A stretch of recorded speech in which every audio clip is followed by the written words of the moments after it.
So hello guys, চলে এলাম আর একটা ব্লগ নিয়ে তোমাদের সামনে। তো গাইস, দেখতেই পারছো যে এখন বাজে রাত 2:10 বাজে। তো এখন আমাদের রেস্টুরেন্টে তো একটাও কাস্টমার নেই।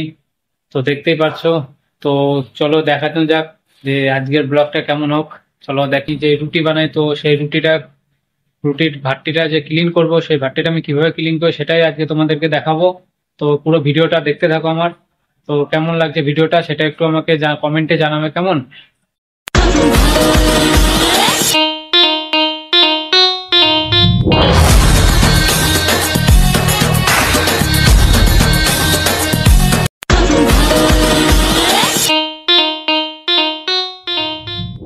ক্লিন করার পরে, তো গাইজ ভাট্টিটা ক্লিন করার পর দেখতেই পাচ্ছ যে ভাট্টির অবস্থা এখন কতটা পরিষ্কার হয়েছে। তো প্রথমের দিকটা কতটা কালো ছিল, তো তোমরা দেখে বুঝেছো আই থিঙ্ক। তো চলো, ভিডিওটা যদি তোমাদের ভালো লেগে থাকে তো ভিডিওটাকে একটা লাইক আর চ্যানেলটিকে একটু